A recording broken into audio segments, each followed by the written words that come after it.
The evening rush was in full swing, plates clattering, the hiss of the grill filling the kitchen, the steady rhythm of the team working together like clockwork. As the executive chef, it was my job to keep the flow smooth, to ensure every dish came out perfectly, and to guide the team through the chaos.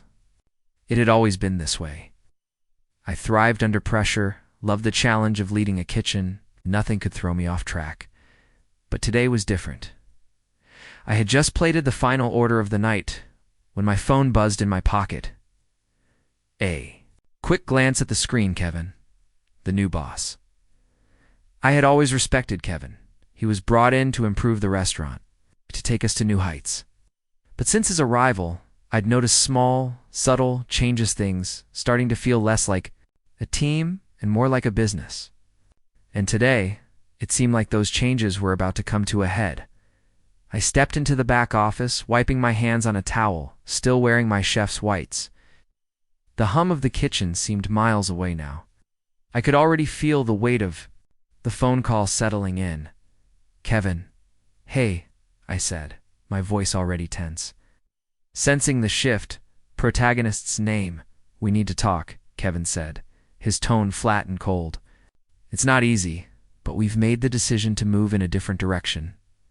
I froze, a knot formed in my stomach. This wasn't what I had expected. I'd worked my ass off to make this restaurant successful. I'd poured years of sweat into perfecting every dish, training the staff, and building a reputation that drew in customers from all over. "What was happening? What do you mean?" I asked, trying to mask the panic that was already creeping into my voice. "What? Everything you've asked? The numbers are up. The kitchen's running better than ever." Kevin let out a slow sigh on the other end. "I know, but we've been looking at the bigger picture, restructuring, cutting back on costs, and I'm afraid your position is no longer needed." My chest tightened as I stood there, barely able to process the words. No longer needed? How could this be happening? After all the long nights, the personal sacrifices, the times I'd gone above and beyond, everything I had worked for, everything I had built was suddenly meaningless. "But Kevin, I've been with this restaurant for years. I've been the one keeping it together," I said, frustration bubbling up. "How can you just throw that all away?" There was a pause, then Kevin's voice, cold and impersonal, broke the silence. "I understand this is hard, but the decision has been made. You'll receive your severance details in the coming days." My heart dropped. I didn't have the words to respond. My mind raced as I tried to wrap my head around the enormity of what was happening.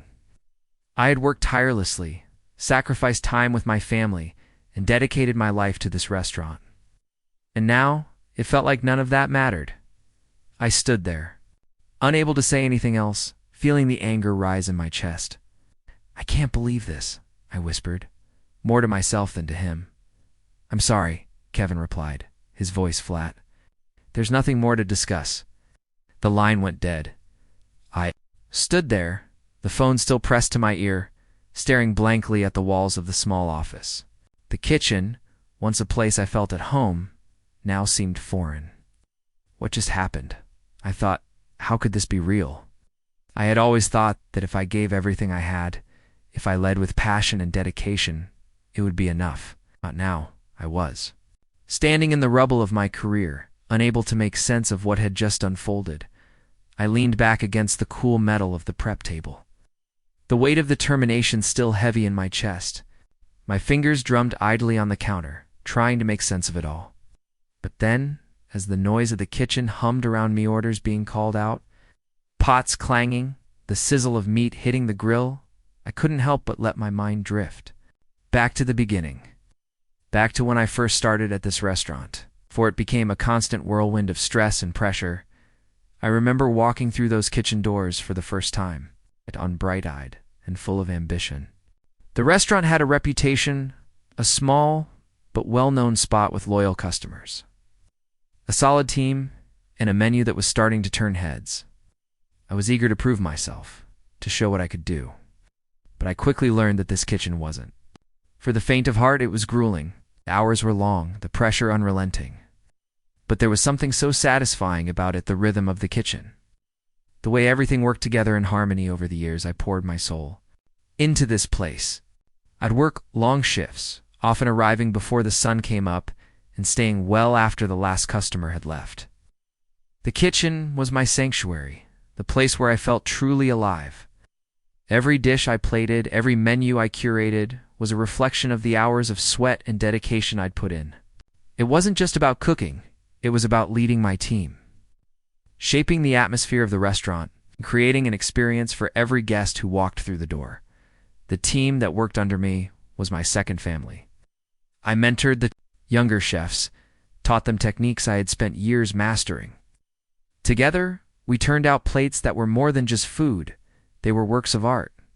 We celebrated every milestone, every successful service, every new dish that hit the menu. There was a pride in what we did, the customers they noticed. The praise, the return customers. The 5-star reviews, they were all proof that we were doing something right.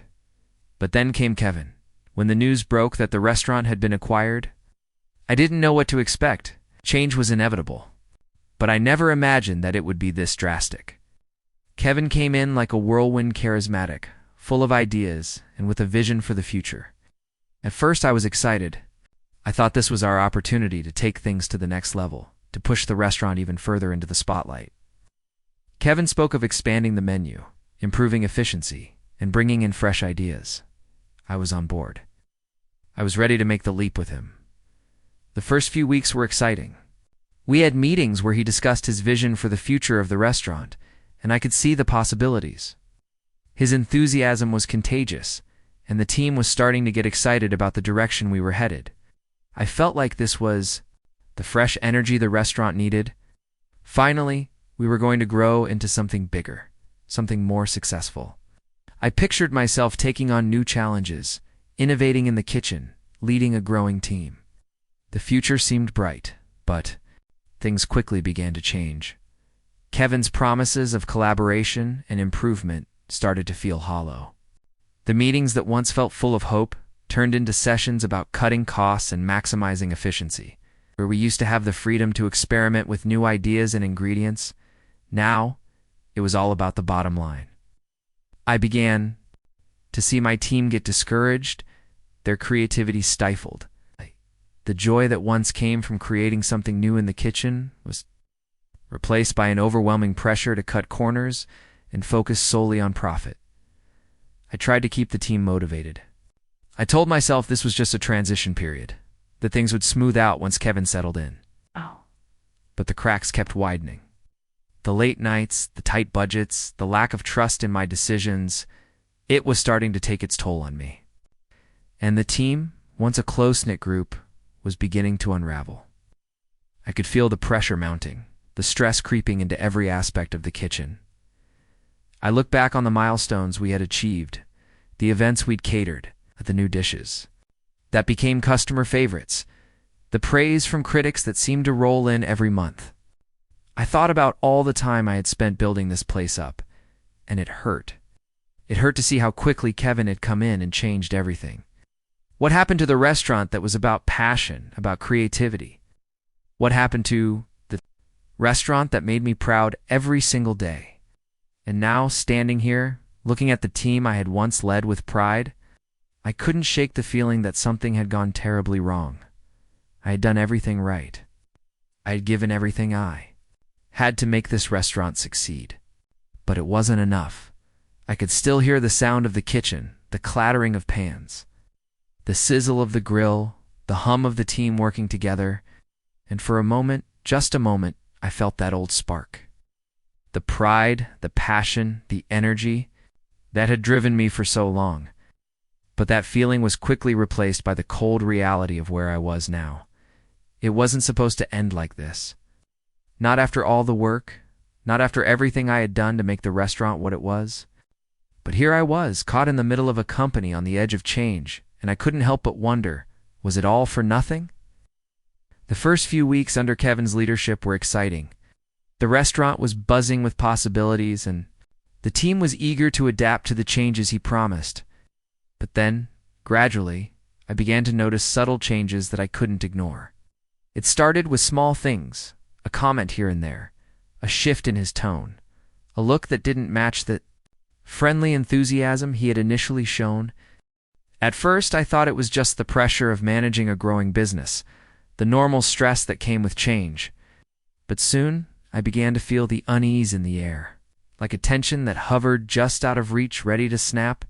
I was in the middle of preparing a special event for a regular client when I overheard Kevin in his office talking to the assistant manager. The words were muffled through the thin walls, but I could hear the frustration in his voice. "We need to cut costs," he said. "We can't keep running like this. We need to streamline operations." Streamlining was a word that had begun to creep into Kevin's vocabulary more and more. At first, I shrugged it off. Every restaurant has its periods of cost-saving measures. But something about the way he said it, that day, like there was no room for creativity, no room for any real artistry in the kitchen anymore, made my stomach drop. I had always prided myself on the quality of our ingredients, the authenticity of the dishes we created. But now, it was clear that Kevin's focus was elsewhere. The bottom line was king. Later that week, Kevin called a meeting with the kitchen staff. I knew it wasn't going to be a typical team huddle when I walked in and saw the somber expression on his face. He was standing at the front, a folder of papers in his hands, looking more serious than I had ever seen him. "We're going to have to make some adjustments," Kevin said, his voice cutting through the murmur of the kitchen. "As you all know, business is business. We're facing tighter margins, and I need every one of you to focus on the bottom line. The food's great, but it's time we start cutting some corners." Cutting corners, I felt my jaw tighten at the words. I'd always believed that you could maintain quality without compromising integrity. We had always prided ourselves on being a restaurant that didn't just serve food, but created experiences. But now, the air in the kitchen felt thick with discomfort. As Kevin's words sunk in, "The specials," he continued, "they're too expensive to produce. We need to streamline the menu, reduce portion sizes, and cut back on some of these high-end ingredients. We'll focus on what's popular, what's easier to prepare." There was a heavy silence that followed his words. I could feel my team, my family, all of us looking around at one another. No one knew how to respond. Kevin's words hung in the air, suffocating the energy in the room. The excitement we once felt about pushing culinary boundaries and serving our guests with creativity was now being replaced with a cold, corporate efficiency. I stood there, the heat of the kitchen burning against my skin, and tried to keep my composure. This wasn't the team I had built. This wasn't the environment I had fought to create. After the meeting, I retreated to the walk-in fridge, needing a moment to collect my thoughts. I felt an overwhelming sense of frustration and even.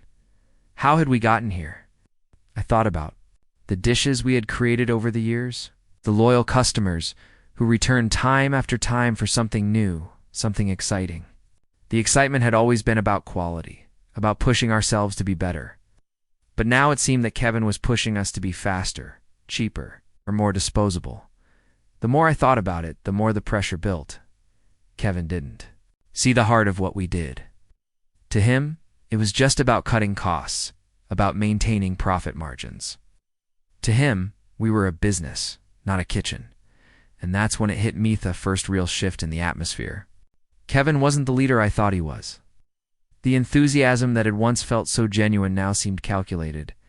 He wasn't interested in improving the food, the experience, or the team. He was interested in numbers, the future of the restaurant. To him was a spreadsheet, and he was willing to sacrifice everything that made us who we were to make it work. The kitchen was no longer the creative, bustling space it once had been. It had become a machine, a place where the art of cooking had been replaced by the science of cost saving. I took a deep breath, trying to calm my racing thoughts. But I couldn't shake the feeling that something was terribly wrong. The chef I had been the leader I had prided myself on being was now at odds with the very environment I had fought so hard to create. And I wasn't sure how much longer I could stay in this kitchen. Under this new direction, without losing myself in the process, I hadn't expected it. Not like this. Not after everything I had done for this restaurant. The kitchen was calm now. Too calm. Like the calm before a storm. I had just finished prepping for the dinner rush when I received a message from Kevin asking me to come to his office. Ow. My stomach twisted in an instant. I couldn't shake the sense of dread that crawled up my spine. What now? As I made my way to the office, the silence of the kitchen seemed louder than usual. The clatter of knives, the sizzling pans, it all felt distant, like I was walking in slow motion. I tried to brush off the unease building in my chest, but the closer I got to Kevin's office, the more I felt like something was wrong. I knocked lightly on the door, but Kevin didn't wait for me to come in before he motioned for me to sit. Donnie was already sitting at his desk, his hands folded in front of him, staring at his computer screen. He didn't even look up when I walked in. "Kevin," I said, trying to keep my voice steady. "What's going on?" Kevin looked up at me, his eyes cold, almost mechanical. For a moment it felt like he was sizing me up, like I was just another task on his to-do list. "I've been reviewing the restaurant's direction," Kevin started, his voice flat, detached. "And I've come to the conclusion that we need to make some major changes. I've made a decision. Protagonist's name. We're letting you go." For a moment I thought I hadn't heard him right. The words didn't register in my brain. "What?" I stammered, trying to piece together what was happening. "Kevin, I've been with this company for years. I've worked hard. I've built this team, this restaurant. We've had success. We've had success record success." Kevin didn't flinch. He remained calm, almost too calm, as if this was just another transaction in a series of business decisions. "I know your performance has been solid, but the restaurant is heading in a new direction. We need someone who can handle the changes I'm implementing." His words were sharp, impersonal, like a knife cutting through everything I had worked. For I stood there, speechless for a moment, my chest tightening. How could this be happening? How could all the hours, the sacrifices, the passion I had poured into this place be reduced to a decision about a new direction? "I don't understand," I said, my voice breaking. "I've led this kitchen through the toughest times. I've made this place successful. We've just had a record quarter. You're telling me I'm not good enough anymore." Kevin's eyes narrowed slightly, but his tone remained unwavering. "It's not about your skill as a chef. It's about the overall direction. I need to make the restaurant more efficient, more streamlined, and I believe we need a new leader for that." "Efficient?" I echoed, my anger rising. "You're talking about efficiency, but it was me who made sure we didn't compromise on quality. It was me who pushed for excellence every single day, who made sure this restaurant stood out. And you're throwing all of that away because of a new direction?" Kevin didn't respond to my outburst. He didn't offer an apology. He just handed me a termination letter, his cold fingers brushing mine for a brief moment. I stared at the letter in my hands, unable to believe what was happening. The words blurred together as I read through it, effective immediately. "Severance package. We wish you the best in your future endeavors, ... It felt like the ground had shifted beneath me, like I was standing on unstable ground. This wasn't how it was supposed to end. I had dedicated my life to this restaurant, poured my heart and soul into every dish, every service, every guest. And now, in one cold, calculated moment, it was all gone. I don't even know what to say," I muttered, still trying to process the finality of it all. "You're just going to throw me away like this?" Kevin's face remained unchanged, almost mechanical. "I'm sorry it had to be this way, but the decision is final. You'll receive your severance in the next few days."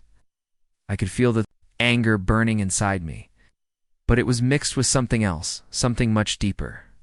Betrayal. This wasn't just a job I was losing. This was years of my life, my identity, my hard work, thrown away like it didn't matter. I took one last look at Kevin, who was already turning his attention to his computer, as if this whole conversation was just another part of his day. "Why?" Stood there for a moment, my fists clenched at my sides, wanting to say something, to demand an explanation, to make him feel the weight of what he had just done. But I couldn't. The words wouldn't come. Instead, I walked out of the office, the termination letter still in my hand, my head spinning with disbelief. As I passed through the kitchen, I saw the team, their eyes on me. The kitchen that had once been a place of camaraderie, a place where we worked together to create something special, now felt like a foreign land. I couldn't be part of this anymore. I couldn't work for someone who didn't understand what it meant to lead with heart. I stepped out of the restaurant, the door closing behind me with a soft thud. And for the first time in years, I didn't know where I was headed. I stepped out of the restaurant and into the cool night air, but it felt like I was walking through a fog.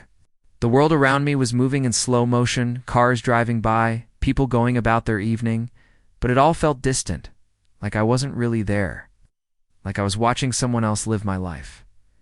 I paused for a moment outside the door, the weight of everything crashing down on me. The restaurant, the place I had dedicated so much of my life to, now felt foreign. The front door swung open as someone walked past, the sound of the kitchen voices calling out orders. The sizzle of food echoed out to me.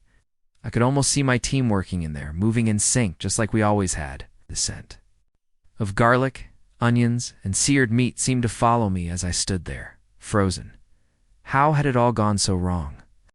I stood there for a long time, looking at the restaurant through the window, watching the flicker of lights in the kitchen, the motion of the team working without me. A place that had once felt like home now felt like a cage I had been trapped. And for too long, I had given everything to this restaurant. I had made it what it was. Each dish, each recipe, each moment of success had my fingerprints all over it. But now, I wasn't even part of the picture anymore. Kevin's cold decision had taken all of that away from me, and in the process he had taken away my sense of identity. The cold air bit at my skin, but it didn't feel real. The numbness inside me was stronger than any physical sensation. Grief was there, heavy in my chest, but it was hard to put into words. I couldn't understand how everything had crumbled so quickly. One minute, I was at the top of my game record sales, a well-oiled team. The restaurant, thriving, and the next, I was standing outside, watching through a window like a stranger. I turned my back on the restaurant, the decision weighing on me with every step I took away from it. But the farther I walked, the heavier the burden felt. How had Kevin not seen it? The blood, sweat, and tears I had put into this place. How had he not realized that it wasn't just about cutting costs and running a business? This was about passion.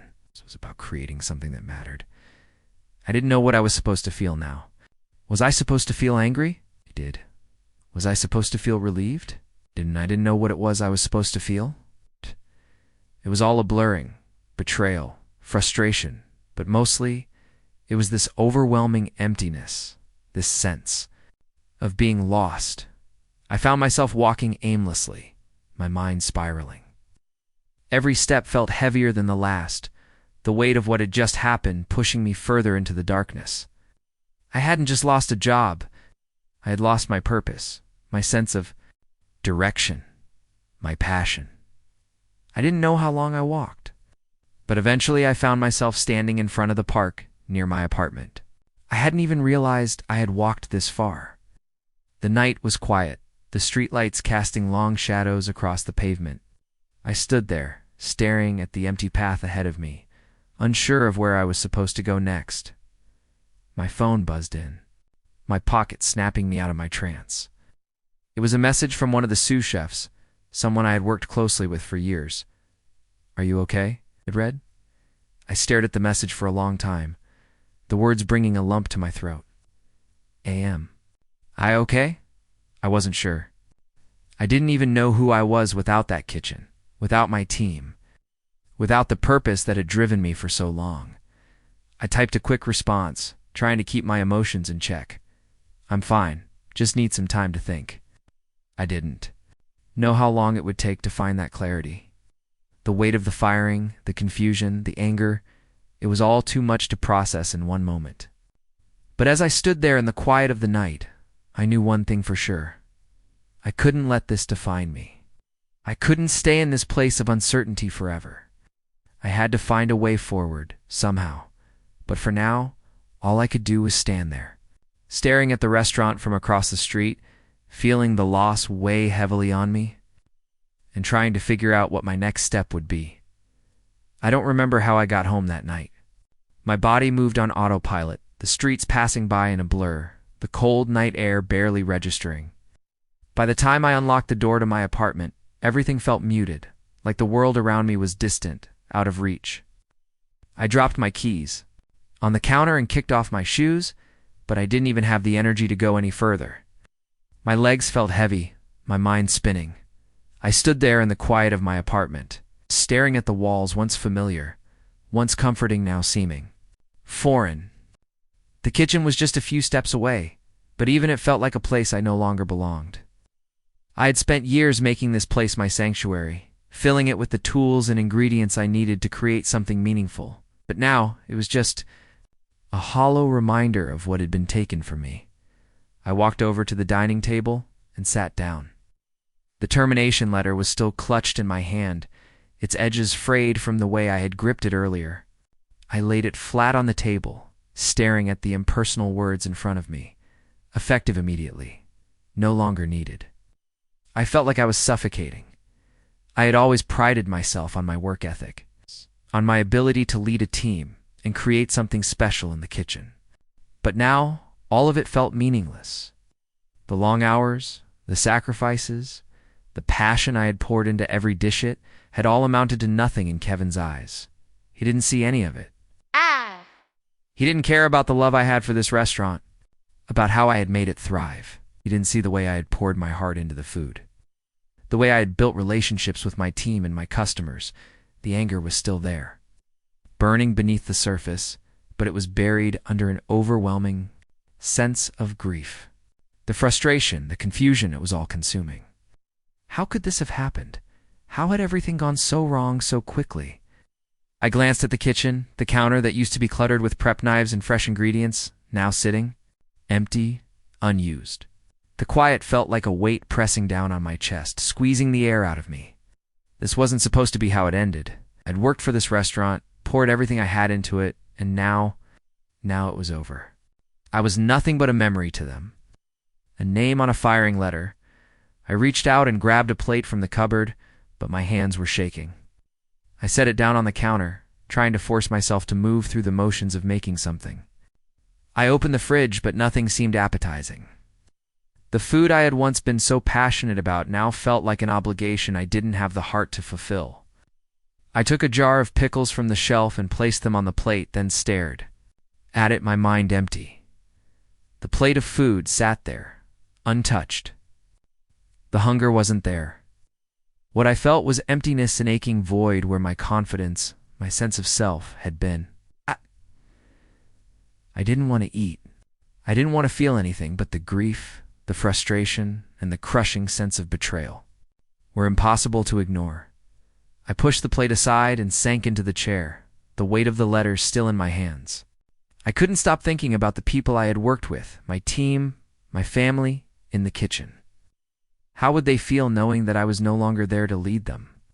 How would they react when they found out I'd been replaced by someone who didn't even understand what we had built together?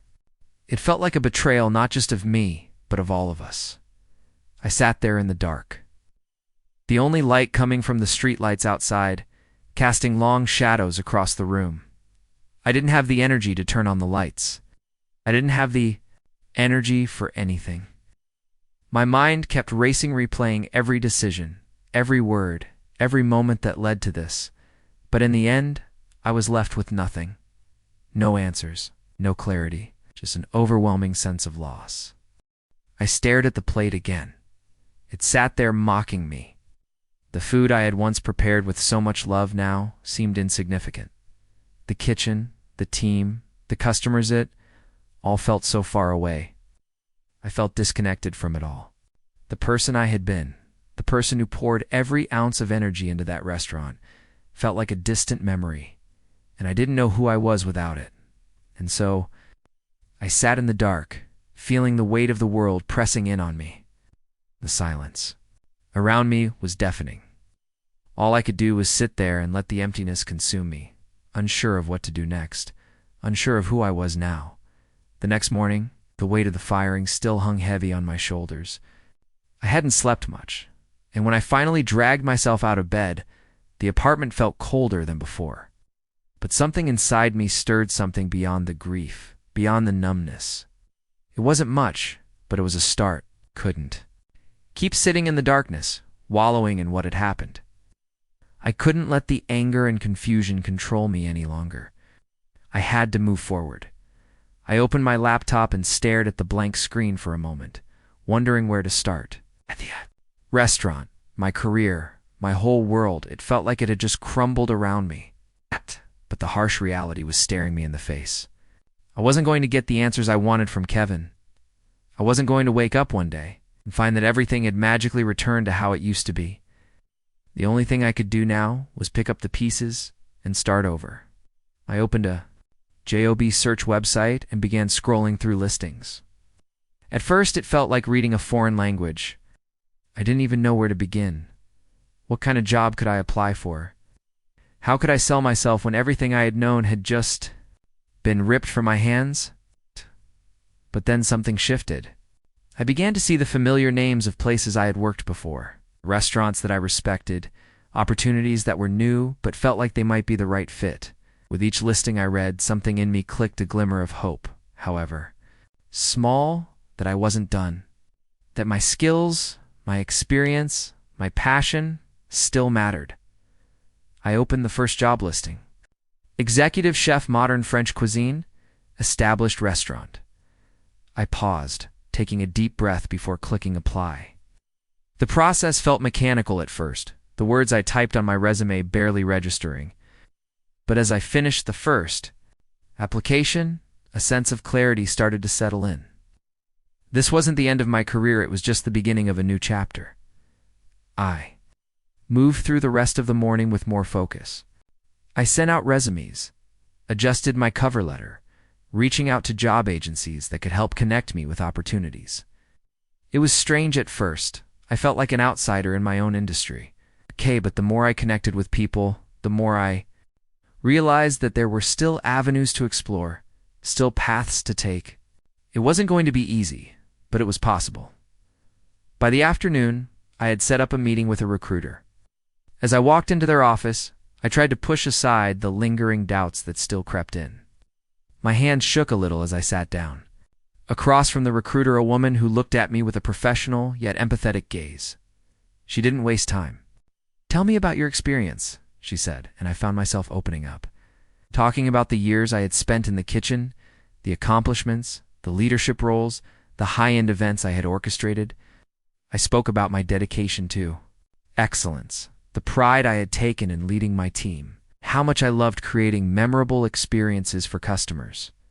I wasn't bragging, I was just stating facts. I was reminded in that moment of who I was and what I had accomplished. It felt good to talk about it, to remember that I wasn't just the guy who had been fired. I was someone who had built something meaningful. That wasn't something anyone could take away from me. After the meeting, I felt something I hadn't felt in a while: hope. Maybe it was a small step, but it was progress. It was the first time in days that I allowed myself to believe I could build something new. Later that evening, sat back down at my laptop and continued scrolling through more job listings, more opportunities. My focus wasn't perfect, I had moments where I paused, feeling the loss, wondering if I was truly cut out for something else.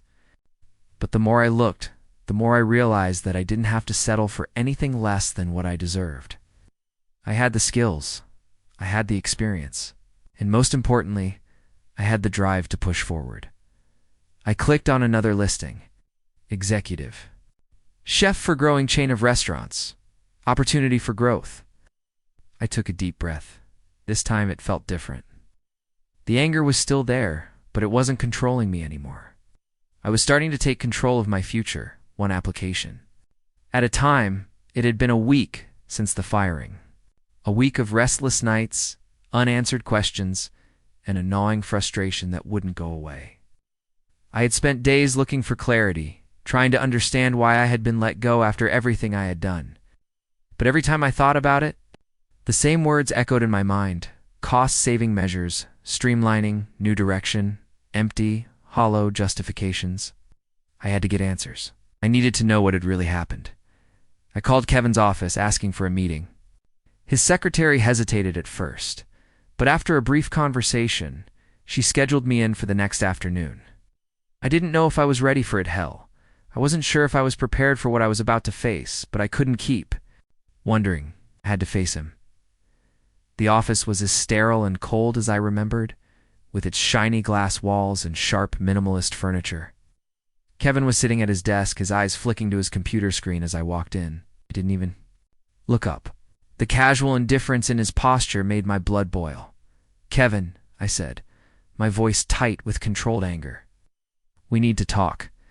He finally looked up, his expression unchanged. "Course protagonist's name," he said, as if this was just another routine conversation.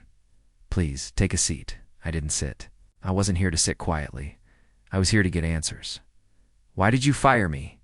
I asked, my voice a little sharper than I intended. "I've given everything to this place. I've built this team. I've made sure this restaurant thrived. And you just let me go without a second thought. I don't understand." Kevin leaned back in his chair, a cool expression on his face. "It's a business decision," he said, his tone flat. "We need to adapt to the new reality of the industry. The changes we're making are necessary for the long-term success of the company." "Long-term success?" I repeated, incredulous. "What about the success we've already had? Record sales, loyal customer base, a strong team. And you're telling me that's not enough? That all of that doesn't matter?" Kevin folded his hands on his desk, his eyes never leaving mine. "It's about more than just numbers. Protagonist's name. We're trying to streamline, cut down on unnecessary costs. The restaurant's moving in a different direction. And we need leadership that aligns with that vision." I felt my blood pressure rising. Streamlining, cutting costs. The same phrases he had used when he first brought up the changes. But none of it made sense. I had been the one who brought in the customers, who made sure the quality never slipped, and now he was justifying it with business jargon that meant nothing. "So, you're telling me that my work the late nights, the team I built, the passion I put into every dish, doesn't align with your vision? With frustration? Is that what you're saying? Is that all the years I put into making this place successful were just a waste?" Kevin didn't flinch. His face remained emotionless, almost mechanical. "I'm not saying that at all. But I am saying that we need to make tough decisions to survive. And sometimes those decisions are difficult." "Difficult?" I snapped. "It's easy to fire someone who's given their all to a place. It's easy to let go of someone who's been loyal, who's worked through everything to make sure things run smoothly. You don't get to decide that my years of dedication aren't worth anything just because it's easier to cut me out then. Actually deal with the real issues." Kevin's gaze hardened. "I'm not here to debate with you. Protagonist's name. Decision has been made. I've done what I needed to do." I stood there, my fists clenched by my sides. The room felt smaller, suffocating. I could feel the anger boiling over, but I wasn't going to let him see me lose control. He wasn't worth it. He'd already proven that. "This is ridiculous," I said, shaking my head. "You didn't even have the decency to acknowledge. The work I've done. I gave this place everything, and this is how you repay me?" Kevin's face softened, but only slightly. "I understand this is hard for you, but this is a business decision. I can't change it." I stood there in silence, the anger swirling inside me like a storm. My thoughts were racing. I can't believe this is happening. How can he be this cold? But there was nothing left to say. I wasn't going to get an apology. I wasn't going to get the closure I wanted. I turned and walked toward the door, my steps heavy, my chest tight. Kevin didn't say another word as I left the office. I didn't look back.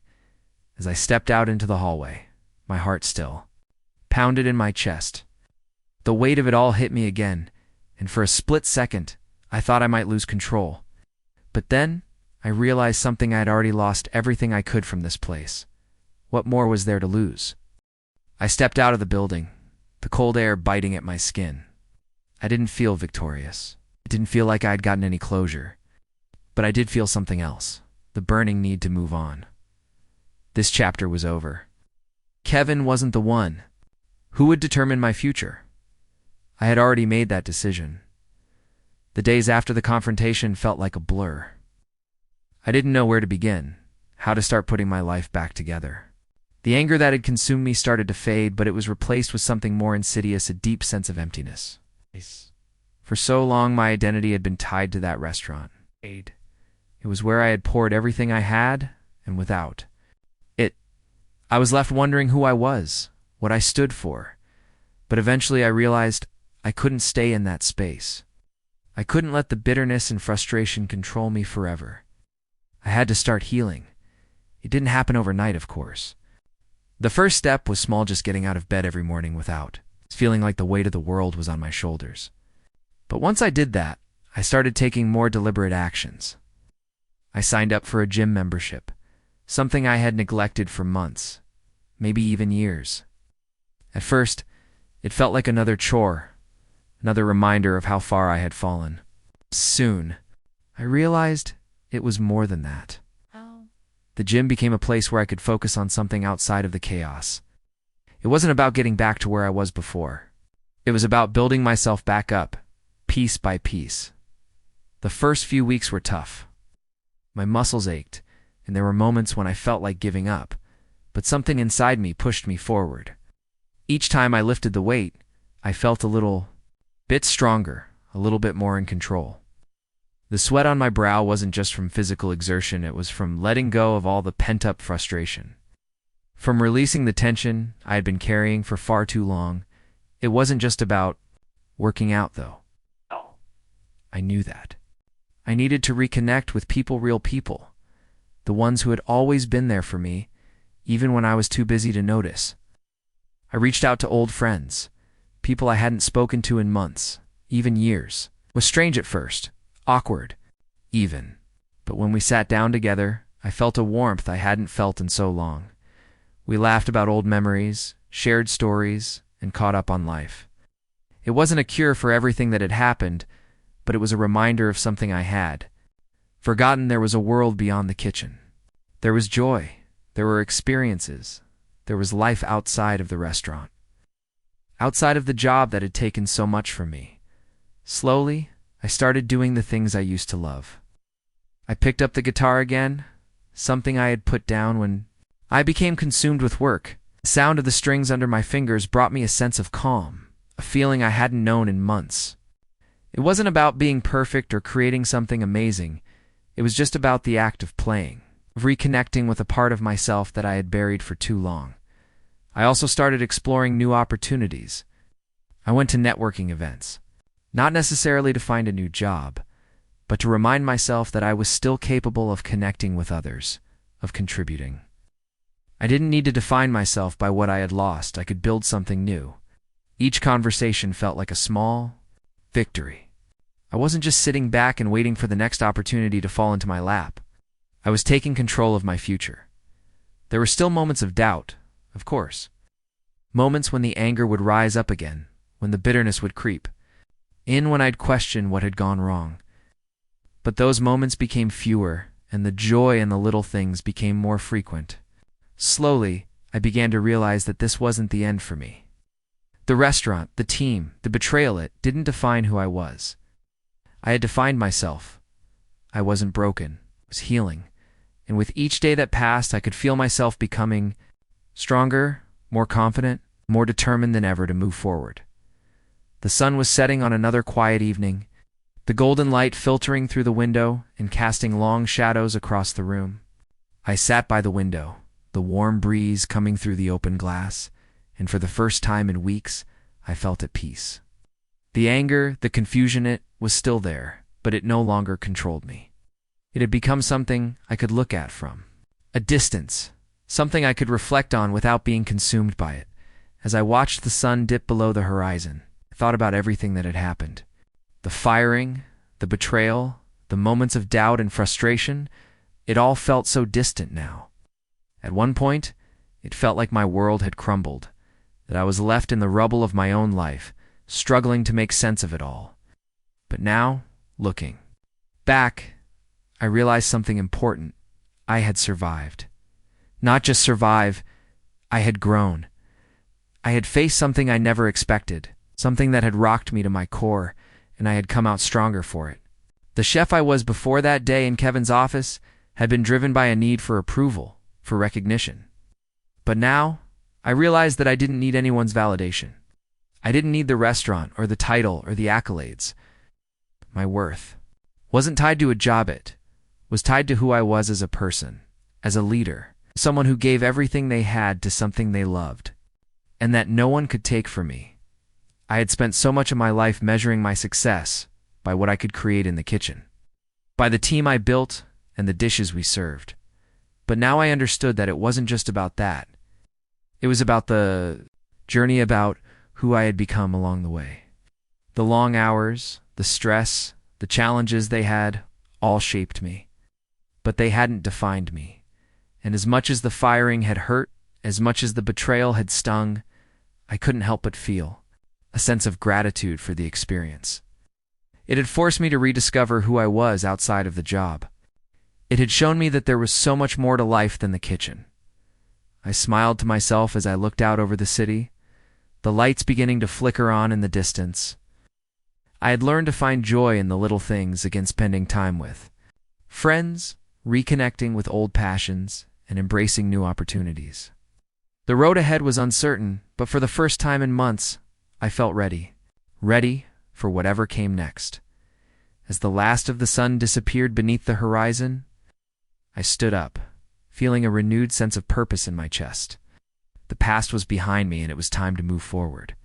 I wasn't sure where the future would take me, but I knew one thing for sure. I wasn't afraid anymore. I was stronger, more resilient, and most importantly, I was ready to embrace the next chapter of my life with confidence. I walked out onto the balcony, the cool air brushing against my skin, and I took a deep breath. The future was wide open, full of possibilities, and I wasn't going to let the past hold me back. I gazed out at the horizon, my heart lighter than it had been in months. And for the first time in a long while, I felt a sense of peace. The journey wasn't over, it was just beginning.